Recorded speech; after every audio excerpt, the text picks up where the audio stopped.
massive narcissists.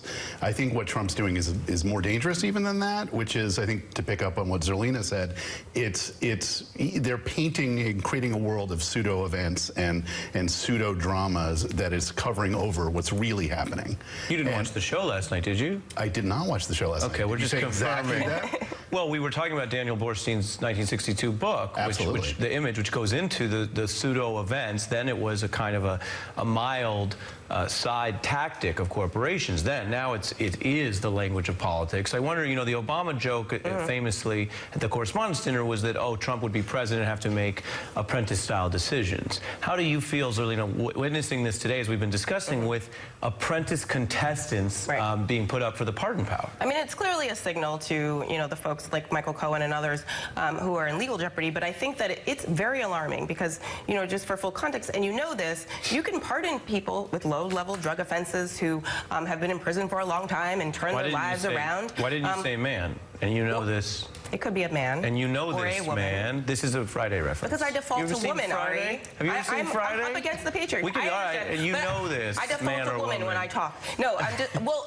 they could have pardoned somebody who deserves it. Somebody who really has turned their life around, but he's not doing that. He's pardoning celebrities and flashing names. And I think that he's just really taking the power and abusing it by not going through the whole process and taking it seriously. These are people's lives at stake. But Michael, how much of this, again, these questions matter now because he's president, how much of this is his own emotional need? The Howard Stern theory being that this is what Trump needs to feel good, and how much of it is a diabolical sort of content strategy?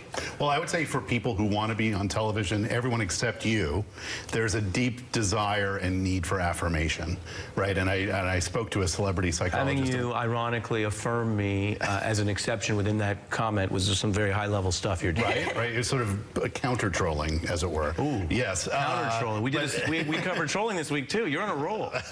So there's a kind of soul death that soul death that I see in a lot of celebrity culture, which is that you need public acclamation to fill the hole that you have, that you're not getting elsewhere, and that's what is clearly because you don't have good relationships with friends and family. Correct. Or the world, or you have a frantic desire to have your racist father approve of you. Wow. And you know what my producer just said to me? Rap.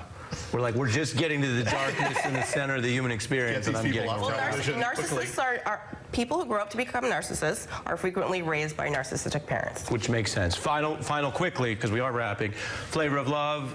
Your proudest achievement?